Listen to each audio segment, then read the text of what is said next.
ഹരേ കൃഷ്ണ. എല്ലാവർക്കും മാധവത്തിലേക്ക് സ്വാഗതം. അങ്ങനെ നമ്മുടെ സഫല ഏകാദശിയൊക്കെ ഭംഗിയായി പൂർത്തിയായി.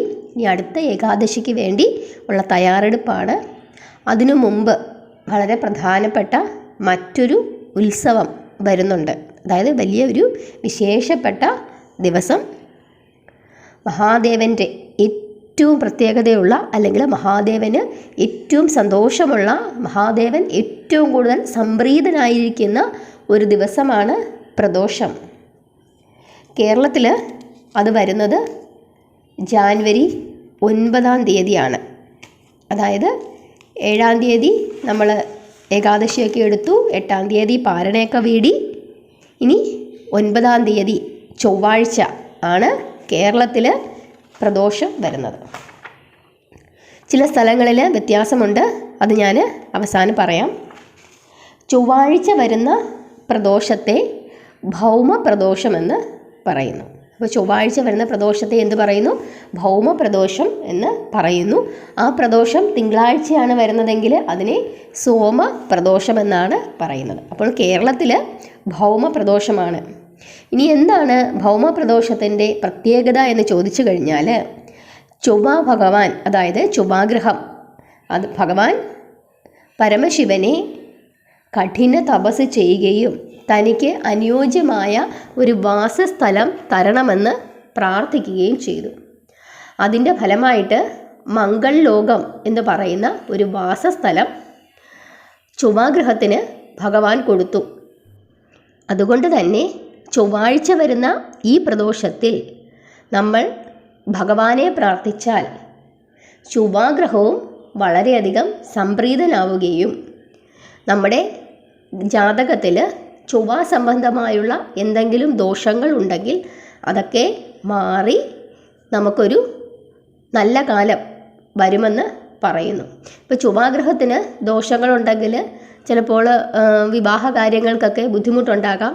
അതേപോലെ തന്നെ ചൊവ്വാദശാകാലത്ത് നമ്മൾ ആ സമയം, ഇപ്പോൾ ചൊവ്വാദശാകാലമാണ് നമ്മൾ അനുഭവിക്കുന്നതെങ്കിൽ നിത്യേന രോഗദുരിതങ്ങളൊക്കെ ഉണ്ടാകുമെന്ന് പറയുന്നുണ്ട്. അപ്പോൾ ഇങ്ങനെയുള്ള പ്രശ്നങ്ങളൊക്കെ മാറുന്നതിന് ഈ പ്രദോഷവ്രതം, പ്രത്യേകിച്ച് ചൊവ്വാഴ്ച വരുന്ന പ്രദോഷവ്രതം എടുക്കുന്നത് വളരെ നല്ലതാണ്.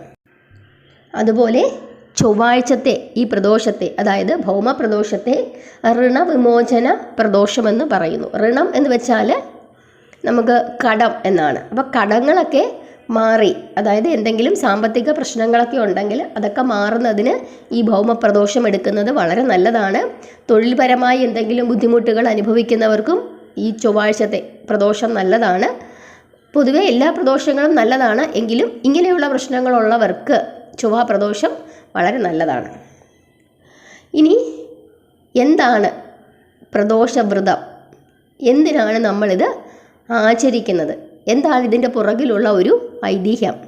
ശിവപുരാണം അനുസരിച്ചിട്ട് എല്ലാവിധത്തിലുള്ള ഐശ്വര്യങ്ങളും, സന്താനങ്ങൾക്ക് ഉയർച്ചയും, കുട്ടികളില്ലാത്തവർക്ക് സന്താനങ്ങൾ ഉണ്ടാവുകയും, കുടുംബത്തിൽ മനസ്സമാധാനവും സന്തോഷവും പാപങ്ങളിൽ നിന്നൊക്കെ മുക്തിയും ഒക്കെ ലഭിക്കുന്ന ഒരു വ്രതമാണ് പ്രദോഷവ്രതം. ശിവപുരാണത്തിൽ അങ്ങനെയാണ് പറയുന്നത്. ഇനി എന്താണ് ഇതിൻ്റെ ഇതിഹാസമെന്ന് ചോദിച്ചു കഴിഞ്ഞാൽ, അല്ലെങ്കിൽ ഇതിൻ്റെ ഐതിഹ്യമെന്ന് ചോദിച്ചു കഴിഞ്ഞാൽ, കഥ കേട്ടോളൂ. നമുക്കറിയാം, ദേവന്മാരും അസുരന്മാരും പാലാഴി കടയുന്നു.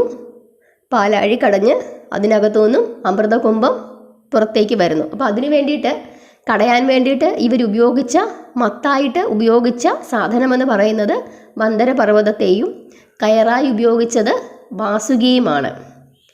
തലഭാഗത്ത്, വാസുകിയുടെ തലഭാഗത്ത് അസുരന്മാർ പിടിക്കുകയും വാലുഭാഗത്ത് ദേവന്മാർ പിടിച്ച് കടയുകയാണ്. അങ്ങനെ കടഞ്ഞുകൊണ്ടിരുന്ന സമയത്താണ് മന്ദരപർവ്വതം താഴേക്കിരുന്നതും. നമ്മൾ കൂർമാവതാരത്തിലൊക്കെ അത് പഠിച്ചു ഇല്ലേ? കേട്ടിട്ടില്ലാത്തവർ ദശാവതാരങ്ങളൊക്കെ എടുത്ത് കേൾക്കുക. ഇനി കൃഷ്ണനും ബലരാമനും കൽക്കിയും കൂടെ പറയാനുള്ളൂ, ഉടനെ തന്നെ അത് പറയാം. ഇതിൻ്റെ ഇടയ്ക്ക് നമുക്ക് ഏകാദശി വന്നതുകൊണ്ടാണ് അതിനൊരു ഗ്യാപ്പ് വന്നത്. കേൾക്കാത്തവരൊക്കെ ഉണ്ടെങ്കിൽ അതിനു മുമ്പുള്ള അവതാരങ്ങളൊക്കെ ഒന്ന് കേട്ടു നോക്കൂ. അപ്പോൾ നമ്മൾ പറഞ്ഞു വന്നത്, മന്ദരപർവ്വതത്തെ മത്തായിട്ടും വാസുകിയെ കയറായിട്ടും ഉപയോഗിച്ച് ഇവരിങ്ങനെ പാലാഴി കടയുകയാണ്. അങ്ങനെ പാലാഴി കടഞ്ഞുകൊണ്ടിരുന്നപ്പോൾ ഈ അമിതമായ കർഷണം, അതായത് ഇങ്ങനെ വാസുകിയെ പിടിച്ച് അങ്ങോട്ടും ഇങ്ങോട്ടും ഒക്കെ വലിക്കുന്നു. മന്ദരപർവ്വതത്തിൽ ഇതിൻ്റെ ശരീരം കൊണ്ട് ഈ വാസുകിക്ക് വളരെയധികം വേദനിക്കുകയും എടുക്കുകയും ഒക്കെ ചെയ്യുന്നുണ്ട്. അങ്ങനെ വാസുകി ഭയങ്കരമായ രീതിയിൽ ക്ഷീണിച്ചു. അങ്ങനെ ക്ഷീണിച്ചിട്ട് വാസുകി ഒരു വിഷം തുപ്പുകയാണ്. ആ വിഷം ഏതാണ്? കാളകൂട വിഷം. ഈ കാളകൂട വിഷത്തിന് മറ്റൊരു പേരുണ്ട്, ഹാലാഹലം. എന്താണ്? ഹാലാഹലം എന്നും ഒരു പേരുണ്ട്. അപ്പോഴേക്കും ഇത് വാസുകിയുടെ ഈ തുപ്പുന്നതിന് മുമ്പായിട്ട് ഇതിൻ്റെ കണ്ണുകളൊക്കെ ചുമന്ന് വരികയും നാക്കൊക്കെ പുറത്തേക്ക് ഇടുകയും ഒക്കെ ചെയ്യുന്ന സമയത്ത് തന്നെ അവിടെ നിന്ന ദേവന്മാർക്കും അസുരന്മാർക്കും ഗന്ധർവന്മാർക്കും ഒക്കെ ശ്വാസം മുട്ടുകയും അവരാകെ വലിയ പ്രശ്നത്തിലേക്ക് പോവുകയും ഒക്കെ ചെയ്യുന്നു. അപ്പോഴേക്കും വാസുകി ഈ വിഷം ഛർദ്ദിക്കാൻ പോവുകയാണെന്ന് മനസ്സിലാക്കിയ സകല ദേവന്മാരും കൂടെ ആരെ അഭയം പ്രാപിക്കുകയാണ്? ഭഗവാൻ പരമശിവനെ അഭയം പ്രാപിക്കുകയാണ്. അപ്പോൾ ആ സമയത്ത് ത്രിലോകങ്ങളെയും സംരക്ഷിക്കുന്നതിന് വേണ്ടി, കാരണം ഈ വിഷം താഴേക്ക് വീണ് കഴിഞ്ഞാൽ ത്രിലോകങ്ങളും നശിക്കും, സംരക്ഷിക്കുന്ന ഈ അതുകൊണ്ട് ഈ ത്രിലോകങ്ങളെ സംരക്ഷിക്കുന്നതിന് വേണ്ടിയിട്ട് ഭഗവാൻ മഹേശ്വരൻ ഈ വിഷം, അതായത് ഹലവിഷം അല്ലെങ്കിൽ കാളകൂട വിഷം എന്ത് ചെയ്യുന്നു? കൈകളിലേക്ക് ഏറ്റുവാങ്ങുന്നു. അതിനുശേഷം ഈ വിഷം ഭക്ഷിക്കുകയാണ്. കാരണം ഇത് താഴെ കളയാൻ പറ്റില്ല, പിന്നെ എന്ത് ചെയ്യും? ഭക്ഷിക്കുകയാണ്. അങ്ങനെ ഭക്ഷിക്കുന്ന സമയത്താണ് ശ്രീ പാർവതി ദേവി കഴുത്തിൽ ഇങ്ങനെ പീഡിച്ചിട്ട് മുറുക്ക പിടിക്കുകയും ആ വിഷം അവിടെ ഉറച്ചുപോയി എന്നും ഒരു കഥയുണ്ട്. അങ്ങനെയാണ് ഭഗവാന് ആ വിഷം കണ്ഠത്തിൽ ഉറച്ചതുകൊണ്ടാണ് ഭഗവാന് നീലകണ്ഠൻ എന്ന പേര് കിട്ടിയത് എന്നൊക്കെ പറയുന്നുണ്ട്. അതുപോലെ അങ്ങനെ ഈ വിഷം കുടിച്ചതിന് ശേഷം ഭഗവാന് വലിയ ക്ഷീണം തോന്നുകയും ഭഗവാൻ പാർവതി ദേവിയുടെ മടിയിൽ കണ്ണടച്ച് കിടക്കുകയും ചെയ്തു. 1.5 മാസത്തോളം ഭഗവാൻ അങ്ങനെ കിടന്നു എന്നാണ് പറയുന്നത്. അപ്പോഴേക്കും സകല ദേവീദേവന്മാരും ഗന്ധർവന്മാരും യക്ഷന്മാരും ഒക്കെ അവിടെ കൈലാസത്തിൽ സന്നിഹിതരാവുകയും നിശബ്ദമായി ഭഗവാനെ പ്രാർത്ഥിച്ചു കൊണ്ടിരിക്കുകയും ചെയ്തു. അങ്ങനെ ഈ 1.5 മാസത്തിന് ശേഷം ഒരു ശനിയാഴ്ച ത്രയോദശി സന്ധ്യയിൽ ഭഗവാൻ ഉണർന്നെഴുന്നേറ്റു. അങ്ങനെ സന്തോഷത്തോടു കൂടി ആ ത്രയോദശി സന്ധ്യയിൽ ഭഗവാൻ സന്ധ്യാതാണ്ഡവമാടി. നന്ദി ഭഗവാന്റെ കൊമ്പുകൾക്കിടയിലൂടെ ആടി എന്നാണ് പറയുന്നത്. അതുകൊണ്ട് തന്നെ പ്രദോഷവ്രതത്തിൽ നമ്മൾ ഭഗവാനെ ശിവതാണ്ഡവ രൂപത്തിൽ വേണം പ്രാർത്ഥിക്കാൻ. അങ്ങനെ സകല ദേവീദേവന്മാരും ആ സമയം അവിടെ സന്നിഹിതരാവുകയും ഭഗവാന്റെ ഈ ആനന്ദ നൃത്തം കണ്ട് സന്തോഷിക്കുകയും പുഷ്പവൃഷ്ടി നടത്തുകയും ചെയ്തു. അതുകൊണ്ട് തന്നെ പ്രദോഷസന്ധ്യയിൽ സകല ദേവീദേവന്മാരുടെയും സാന്നിധ്യം ശിവക്ഷേത്രത്തിലുണ്ടാകും, ഭൂമിയിലുണ്ടാകും. അതായത് എവിടെയാണോ നമ്മൾ ഇരുന്ന് ഭഗവാനെ പ്രാർത്ഥിക്കുന്നത്, ഇപ്പോൾ എല്ലാവർക്കും ക്ഷേത്രത്തിൽ പോകാൻ പറ്റില്ല, പറ്റുന്നവരൊക്കെ പോകും, അതിൽ യാതൊരു ഉപേക്ഷയും നിങ്ങൾ വിചാരിക്കേണ്ട. എങ്ങനെയെങ്കിലും പോകാൻ പറ്റുന്നെങ്കിൽ സന്ധ്യാസമയത്ത് ശിവക്ഷേത്ര ദർശനം നടത്തുന്നത് വളരെ ഉത്തമമാണ്. പ്രദോഷത്തിൽ രാവിലെയല്ല, സന്ധ്യയ്ക്കാണ് ഏറ്റവും പ്രാധാന്യം. അതല്ല, നമ്മൾ വീട്ടിലിരുന്നാണ് അല്ലെങ്കിൽ നമ്മുടെ ജോലി സ്ഥലത്തിരുന്നാണ് നമ്മൾ ഭഗവാനെ വിളിച്ച് പ്രാർത്ഥിക്കുന്നതെങ്കിൽ അവിടെ ഭഗവാന്റെ സാന്നിധ്യം ഉണ്ടാകും. ആ ഭഗവാന്റെ സാന്നിധ്യം ഉണ്ടെങ്കിൽ എന്തു ചെയ്യും? ഈ 30 മുക്കോടി ദൈവങ്ങളും അവിടെ സന്നിഹിതരാകും. എല്ലാവരും വളരെ സന്തോഷത്തോടു കൂടിയാണ് ആ സമയത്ത് ഇരിക്കുന്നത്. അതുകൊണ്ട് തന്നെ നിങ്ങൾക്ക് എന്ത് വേണമെങ്കിലും പ്രാർത്ഥിക്കാം. എന്ന് വെച്ച് ദുരിതവും ദോഷമൊന്നും ആർക്കും ഉണ്ടാക്കുന്ന കാര്യങ്ങളൊന്നും പ്രാർത്ഥിക്കരുത്. നിങ്ങളുടെ പ്രാർത്ഥനയ്ക്ക് വളരെ വളരെ ഫലം ചെയ്യും. അതായത് ത്രയോദശി സന്ധ്യയിലുള്ള പ്രാർത്ഥന വളരെ വളരെ ഫലം ചെയ്യും. ആ ത്രയോദശി വരുന്ന ദിവസമാണ് എന്തെന്ന് പറയുന്നത്? പ്രദോഷം. അപ്പോൾ പ്രദോഷം എടുക്കുന്നത് എന്തിനാണ്, ആ ദിവസത്തെ പ്രത്യേകത എന്താണെന്ന് എല്ലാവർക്കും മനസ്സിലായി കാണും. ഇതാണ് ശിവപുരാണം പറയുന്നത്. സന്ധ്യാസമയത്താണ് നമ്മൾ പ്രാർത്ഥിക്കേണ്ടത്.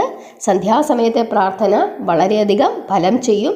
ചൊവ്വാഴ്ചയാണ് കേരളത്തിൽ വരുന്നത്, അതുകൊണ്ട് തന്നെ അതിനെ ഭൗമപ്രദോഷമെന്ന് പറയുന്നു. കടങ്ങൾ മാറുന്നതിന് ഈ ചൊവ്വാഴ്ച ദിവസത്തെ പ്രദോഷ ദിവസം പ്രാർത്ഥിക്കുന്നത് വളരെ നല്ലതാണ്.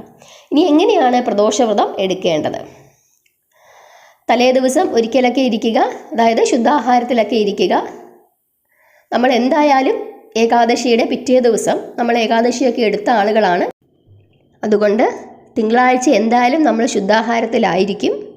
പിറ്റേ ദിവസം, അതായത് ചൊവ്വാഴ്ച ദിവസം പ്രദോഷം എടുക്കേണ്ടത് എങ്ങനെയാണ്? സാധാരണയായി പ്രദോഷത്തിൽ ഉപവാസമാണ് പറയുന്നത്. അതായത് രാവിലെ മുതൽ സന്ധ്യ വരെ നമ്മൾ ഉപവസിക്കണം. അതല്ലെങ്കിൽ ഉപവസിക്കാൻ കഴിയുന്നില്ല, തലവേദന എടുക്കും, ജോലിക്ക് പോകണം, മരുന്ന് കഴിക്കണം, ഇങ്ങനെയൊക്കെയുള്ളവർക്ക് ഒരു വിധിയുണ്ട്, പാലും പഴവും കഴിക്കാം. അപ്പോൾ ഏകാദശി എടുത്തപ്പോൾ തന്നെ നിങ്ങൾക്ക് മനസ്സിലായി കാണും, ചിലരൊക്കെ നിർജ്ജല ഏകാദശിയൊക്കെ എടുത്തു. അപ്പം അവർക്ക് എന്തെങ്കിലും ശാരീരിക ബുദ്ധിമുട്ടുകൾ ഉണ്ടായോ ഇല്ലയോ എന്നവർക്കറിയാം. അതുകൊണ്ട് തന്നെ ആവശ്യമില്ലാതെ ശാരീരിക പ്രശ്നങ്ങളൊന്നും ഉണ്ടാക്കരുത്. നിങ്ങൾക്ക് നല്ല ആരോഗ്യമുണ്ട്, യാതൊരു പ്രശ്നങ്ങളും ഇല്ല, മൈഗ്രെയിനോ അങ്ങനത്തെ തലവേദന പോലുള്ള പ്രശ്നങ്ങളോ അല്ലെങ്കിൽ പ്രഷർ ഷുഗർ ഇങ്ങനത്തെ പ്രശ്നങ്ങളോ ഗ്യാസിൻ്റെ പ്രശ്നങ്ങളോ ഒന്നുമില്ലെങ്കിൽ മാത്രം രാവിലെ മുതൽ സന്ധ്യസമയം വരെ ഉപവസിക്കാം. അതല്ലെങ്കിൽ പാലും പഴങ്ങളും കഴിക്കാം. അതായത് രാവിലെ പാല്, നമുക്ക് ആ കൂട്ടത്തിൽ ഫ്രൂട്ട്സ് എന്തെങ്കിലും കഴിക്കാം, ഉച്ചയ്ക്ക് ഫ്രൂട്ട്സ് കഴിക്കാം, വൈകുന്നേരവും പാലും ഫ്രൂട്ട്സും ഒക്കെ കഴിക്കാം. ഇനി പച്ചപ്പാൽ കുടിക്കാൻ ഇഷ്ടമില്ലെങ്കിൽ വല്ല ഹോർലിക്സോ വല്ലതും ഒക്കെ ഇട്ട് കുടിച്ചോളൂ, അതിനൊന്നും പ്രശ്നമില്ല. നമുക്ക് രോഗമൊന്നും വരുത്തി വെക്കരുത്, അത്രയേ ഉള്ളൂ പറയാൻ. അതൊക്കെ അവരവരുടെ സാഹചര്യത്തിനനുസരിച്ച് ചെയ്യുക. ശുദ്ധാഹാരത്തിലിരിക്കുക, അതാണ് പ്രധാനം. പഴങ്ങളും പാലുമാണ് വിധി. അതല്ലെങ്കിൽ ഒന്നും കഴിക്കരുത്, ഉപവസിക്കുക. ഈ രണ്ടെണ്ണം മാത്രമേ ഉള്ളൂ പ്രദോഷത്തിന് വിധി, മറ്റൊന്നും വിധിയില്ല. അക്കാര്യം നിങ്ങൾ ഓർത്തിരിക്കുക. അതിനുശേഷം സന്ധ്യയ്ക്ക് ശിവക്ഷേത്ര ദർശനം ചെയ്യാൻ പറ്റുന്ന എല്ലാവരും ശിവക്ഷേത്ര ദർശനം ചെയ്യുക. അതല്ലാത്തവർ എവിടെ ഇരുന്നാണോ നമുക്ക് പ്രാർത്ഥിക്കാൻ കഴിയുന്നത് ആ സമയത്ത് പ്രാർത്ഥിക്കുക. സന്ധ്യയ്ക്ക് വിളക്ക് കത്തിച്ചതിന് ശേഷം ശിവസഹസ്രനാമങ്ങൾ ജപിക്കാം. ഓം നമഃ ശിവായ എന്ന മഹാമന്ത്രം 108 തവണ ജപിക്കാം. നമുക്കറിയാവുന്ന നാമങ്ങളെല്ലാം ജപിച്ച് ഭഗവാനെ പ്രീതിപ്പെടുത്തുക. ഇനി ശിവക്ഷേത്രത്തിൽ നടത്തേണ്ടുന്ന പ്രധാനപ്പെട്ട വഴിപാടെന്ന് പറയുന്നത് ധാര വളരെ പ്രധാനമാണ്. പ്രദോഷത്തിൽ ഭഗവാന് ധാര ചെയ്യുന്നത് വളരെ വളരെ പുണ്യമാണ്. അതുകൊണ്ട് ധാര ചെയ്യാൻ പറ്റുന്നവരെല്ലാം ധാരയ്ക്ക് കൊടുക്കുക. ഏത് ധാരയാണോ, ജലധാര, ക്ഷീരധാര, അങ്ങനെ പല ധാരകളുണ്ട്. നമ്മുടെ സാമ്പത്തിക സ്ഥിതിക്ക് അനുസരിച്ച് ചെയ്യുക. അതിനുശേഷം സന്ധ്യയ്ക്ക് നിങ്ങൾ ഉപവസിച്ചാണ് ഇരിക്കുന്നതെങ്കിൽ, അല്ലെങ്കിൽ നിങ്ങൾ പാലും പഴവും കഴിച്ച് നിങ്ങളിരുന്ന് നിങ്ങളുടെ ആ വ്രതം അവസാനിപ്പിക്കുന്ന സമയത്ത് ഏത് രീതിയിലാണോ നിങ്ങൾ ഇരിക്കുന്നത് ആ രീതിയിൽ വ്രതം നിങ്ങൾക്ക് അവസാനിപ്പിക്കണമല്ലോ. അതിനുവേണ്ടി സന്ധ്യയ്ക്ക് ഭഗവാന് ഒരു കരിക്ക് നൈവേദ്യമായിട്ട് കൊടുക്കാം. ഒരു പാത്രത്തിൽ പഴങ്ങളൊക്കെ വേണമെങ്കിൽ, നിങ്ങൾ ആഹാരമൊന്നും കഴിക്കാതെ ഇരിക്കുന്നവരാണെങ്കിൽ കുറച്ച് പഴങ്ങളും കൂടെ മേടിച്ച് ഭഗവാന് പൂജിക്കാനായിട്ട് കൊടുക്കാം. ഇനി പഴങ്ങളൊക്കെ കഴിച്ചാണ് ഇരിക്കുന്നവർ ആണെങ്കിൽ കരിക്ക് മാത്രം കൊടുത്താലും മതി. പഴവും കൊടുക്കാം, അതിനൊന്നും ബുദ്ധിമുട്ടില്ല. നമ്മുടെ ഇഷ്ടം എന്താണോ അത് കൊടുക്കാം. അതിനുശേഷം സന്ധ്യയ്ക്ക് അത് ക്ഷേത്രത്തിൽ നിന്നും പൂജിച്ച് കിട്ടിയിട്ട് അത് നിങ്ങൾ ആ കരിക്കും വെള്ളം കുടിക്കുകയും ആ പഴങ്ങൾ ഭക്ഷിക്കുകയും ചെയ്യണം. വീട്ടിലാണ് ഇരിക്കുന്നതെങ്കിൽ നിങ്ങൾ ഒരു കരിക്ക് എടുത്ത് ഭഗവാന്റെ മുമ്പിൽ വെച്ച് സന്ധ്യയ്ക്ക് വിളക്ക് കത്തിച്ച് പ്രാർത്ഥിക്കുക. അതിനുശേഷം ആ കരിക്കും വെള്ളം നിങ്ങൾക്ക് കുടിക്കാം. പഴങ്ങളൊക്കെ വേണമെങ്കിലും വെക്കാം. ആ പഴവും നിങ്ങൾക്ക് പ്രാർത്ഥനയ്ക്ക് ശേഷം ഭഗവാന് സമർപ്പിച്ചിട്ട് നിങ്ങൾക്കത് പ്രസാദമായിട്ട് ഉപയോഗിക്കാം. ഇനി കരിക്കില്ല, എനിക്ക് കരിക്ക് കിട്ടാൻ ഒരു നിവൃത്തിയില്ല എന്നുണ്ടെങ്കിൽ ഒരു പാത്രത്തിൽ ജലമെടുത്ത് വെച്ചാലും മതി. അതൊക്കെ അവരവരുടെ സൗകര്യം. ഈ വ്രതം സന്ധ്യയ്ക്ക് അവസാനിപ്പിച്ചതിന് ശേഷം നിങ്ങൾ എന്ത് ചെയ്യണം? നിർബന്ധമായും അരി ആഹാരം കഴിക്കണം. അതായത് അമ്പലത്തിൽ നിന്നും നിങ്ങൾക്ക് ചോറ് കിട്ടും, ആ ചോറ് മേടിച്ച് കഴിക്കുക. അതല്ല അമ്പലത്തിൽ പോകാൻ പറ്റാത്ത ആളുകളാണെങ്കിൽ വീട്ടിൽ പച്ചരി പറ്റിച്ച് എന്ത് ചെയ്യണം, അല്ലെ പച്ചരി ചോറുണ്ടാക്കി ഉള്ളി ചേർക്കാതെ ചമ്മന്തി അരച്ച് ഇച്ചിരി മോരുമൊക്കെ കൂട്ടി വേണമെങ്കിൽ ഇച്ചിരി അച്ചാറൊക്കെ ആവാം. അങ്ങനെ നിങ്ങൾ സന്ധ്യ കഴിഞ്ഞിട്ട്, അതായത് ഭഗവാന് നിവേദിച്ച നിങ്ങളുടെ ആ പ്രസാദം മേടിച്ച് കുടിക്കുകയും കഴിക്കുകയും ചെയ്തതിന് ശേഷം, ഇനി കരിക്ക് മാത്രമാണെങ്കിൽ കരിക്കും വെള്ളം മാത്രം കുടിച്ചാൽ മതി. പഴങ്ങളും കൂടെ നേദിച്ച് കിട്ടുവാണെങ്കിൽ ആ ഒരു ചെറുപഴം എന്തെങ്കിലും ഉണ്ടെങ്കിൽ അത് കഴിച്ചതിന് ശേഷം നിങ്ങൾക്ക് ഈ ചോറുണ്ണണം. അത് വളരെ പ്രധാനമാണ്. പിന്നെ സന്ധ്യാസമയത്ത് ഭഗവാനെ പ്രാർത്ഥിക്കുന്നത് കൂട്ടത്തിൽ നിങ്ങൾക്ക് സകല ദേവീദേവന്മാരെയും പ്രാർത്ഥിക്കാം. കാരണം എല്ലാവരും ആ സമയത്ത് ഭഗവാന്റെ അടുത്ത് സന്നിഹിതരാണ്. ഇനി വലിയ ശിവക്ഷേത്രങ്ങളിൽ വലിയ പൂജകളൊക്കെ ഉണ്ട് പ്രദോഷത്തിന്.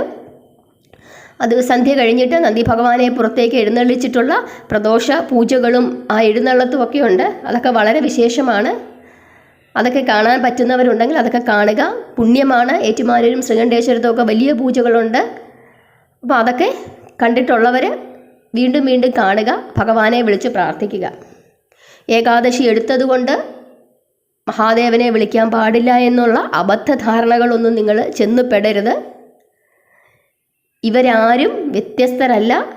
പല സമയങ്ങളിൽ നമ്മളിതിനു മുമ്പ് പല കഥകളും പറഞ്ഞിട്ടുണ്ട്. ആ സമയത്തൊക്കെ മഹാവിഷ്ണുവിൻ്റെ അടുത്തേക്ക് ചെന്ന കാര്യം പറയുന്നുണ്ട്. മഹാവിഷ്ണു മഹാദേവൻ്റെ അടുത്തേക്ക് ചെന്ന കാര്യം പറയുന്നുണ്ട്. ഇവർ രണ്ടുപേരും ബ്രഹ്മാവിനെ കാണാൻ ചെന്ന കാര്യം പറയുന്നുണ്ട്. ബ്രഹ്മാവ് ഇവരെ രണ്ടുപേരെയും കാണാൻ ചെന്ന കാര്യം പറയുന്നുണ്ട്. അപ്പോൾ അവർക്കാർക്കും തമ്മിൽ യാതൊരു പക്ഷാഭേദങ്ങളുമില്ല. മനുഷ്യർക്കാണ് ഇതൊക്കെയുള്ളത്. അപ്പോൾ ഇതുപോലുള്ള അബദ്ധധാരണകളൊന്നും ചെന്നുപെടാതെ നിങ്ങൾ പ്രദോഷവ്രതം ആചരിക്കുക. ഇനി വ്രതം എടുക്കാൻ സാധിക്കാത്തവർ അവർ ചെയ്യേണ്ടുന്ന പ്രധാനപ്പെട്ട ഒരു കാര്യമെന്ന് പറയുന്നത് എന്തു ചെയ്യുക? സന്ധ്യാസമയത്ത് പ്രദോഷ സന്ധ്യയിൽ ഓം നമഃശിവായ എന്ന മന്ത്രം 108 തവണ നിങ്ങൾ ജപിക്കുക. ശിവസഹസ്രനാമം ജപിക്കാൻ പറ്റുന്നെങ്കിൽ ജപിക്കുക. ഇനി നേഴ്സിങ് അതുപോലുള്ള നേഴ്സുമാരെ പോലുള്ള ആളുകൾക്കൊക്കെ സന്ധ്യയ്ക്കൊന്നും ചിലപ്പം വീട്ടിൽ വന്നിരുന്ന് പ്രാർത്ഥിക്കാൻ പറ്റില്ല. അവർ ഈ പ്രദോഷ ദിവസം സന്ധ്യയ്ക്ക് അവരവരുടെ ജോലി സമയത്തിൻ്റെ ഇടയ്ക്ക് അവർ മനസ്സിൽ എന്ത് ചെയ്യുക? ഓം നമഃശിവായ മന്ത്രം ജപിച്ചുകൊണ്ടിരിക്കുക. ഇന്ന് പ്രദോഷമാണ് എന്ന് ഓർത്ത് ആ ദിവസം എന്ത് ചെയ്യുക?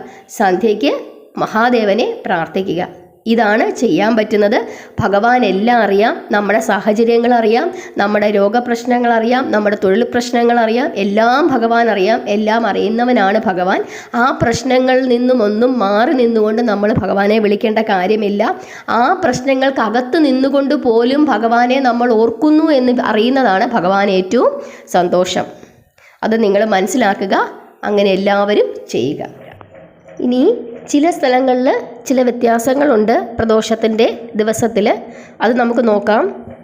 അതായത് ഓസ്ട്രേലിയയിൽ ജാനുവരി 9-ാം തീയതി തന്നെയാണ് ഭൗമപ്രദോഷമാണ്. അതായത് കേരളത്തിലുള്ളതുപോലെ തന്നെയാണ് ഓസ്ട്രേലിയയിലും. അമേരിക്കയിൽ പക്ഷേ 8-ാം തീയതിയാണ്, തിങ്കളാഴ്ചയാണ് അവർക്ക് സോമപ്രദോഷമാണ്. അതുകൊണ്ട് അമേരിക്കയിലുള്ളവർ എന്തായാലും ഏകാദശിയൊക്കെ നോക്കിയവർ പിറ്റേ ദിവസവും നമ്മൾ ശുദ്ധാഹാരത്തിലായിരിക്കും. വൈകുന്നേരത്തെ പ്രാർത്ഥന തീർച്ചയായിട്ടും നിങ്ങൾ ഒഴിവാക്കരുത്. അതുപോലെ UK-യിൽ ജാനുവരി 8-ാം തീയതിയാണ്. ആ രണ്ടിടത്താണ് വ്യത്യാസമുള്ളത്. അമേരിക്കയിലും UK-യിലും അവരെ വൈകുന്നേരം തീർച്ചയായിട്ടും വിളക്ക് കത്തിച്ചതിന് ശേഷം ഭഗവാനെ പ്രാർത്ഥിക്കുക. പരമാവധി രാത്രി സമയങ്ങളിൽ അവർ ഭഗവാനെ പ്രാർത്ഥിക്കാനായിട്ട് ശ്രമിക്കുക. നമഃശിവായ മന്ത്രം നിങ്ങൾ നിരന്തരം രാത്രി സമയങ്ങളിൽ, അതായത് അമേരിക്കയിലും ഇംഗ്ലണ്ടിലും താമസിക്കുന്ന ആളുകൾ തിങ്കളാഴ്ച സന്ധ്യ മുതൽ നിങ്ങൾ രാത്രി കിടന്നുറങ്ങുന്ന അത്രയും സമയം ഭഗവാനെ വിളിച്ച് പ്രാർത്ഥിക്കുക. നമഃശിവായ മന്ത്രം ജപിച്ചുകൊണ്ടേയിരിക്കുക. വളരെ നല്ലതാണ്. ഇനി ഓസ്ട്രേലിയയിലും ജാനുവരി 9-ാം തീയതി തന്നെയാണ്. അതായത് കേരളത്തിലെ പോലെ ഭൗമപ്രദോഷമാണ്. അക്കാര്യം ഓർക്കുക. പിന്നെ ഗൾഫ് രാജ്യങ്ങളിലെല്ലാം ചൊവ്വാഴ്ചയാണ്. അതുകൊണ്ട് തന്നെ അന്ന് നിങ്ങൾക്ക് ഉപവസിക്കാൻ കഴിയുന്നെങ്കിൽ ഉപവസിക്കുക. അതല്ലെങ്കിൽ പാലും പഴവും കഴിച്ച് ഇരിക്കുക. അമേരിക്കയിലും UK-യിലുമുള്ള ആളുകൾ നാളത്തെ സന്ധ്യാസമയത്ത് സന്ധ്യ മുതൽ ഒരു രാത്രി സമയം വരെ പരമാവധി നമഃശിവായ മന്ത്രം ജപിക്കുക. ശുദ്ധാഹാരത്തിൽ ഇരിക്കുക. ഇതാണ് പറയാനുള്ളത്. അങ്ങനെ എല്ലാവരും ചെയ്യുമെന്ന് വിചാരിക്കുന്നു. സംശയങ്ങൾ എന്തെങ്കിലും ഉണ്ടെങ്കിൽ ചോദിക്കുക. ഇനി ചായ കുടിക്കണമെന്ന് നിർബന്ധമുള്ളവരാണെങ്കിൽ ചായ കുടിച്ചോളൂ, യാതൊരു പ്രശ്നവുമില്ല. പക്ഷേ ചായകുടിയുടെ അളവ് കുറേശ്ശെ ഒന്ന് കുറച്ചു കൊണ്ടുവരുന്നതായിരിക്കും നല്ലത്. മറ്റൊന്നുമില്ല. ഹരേ കൃഷ്ണ.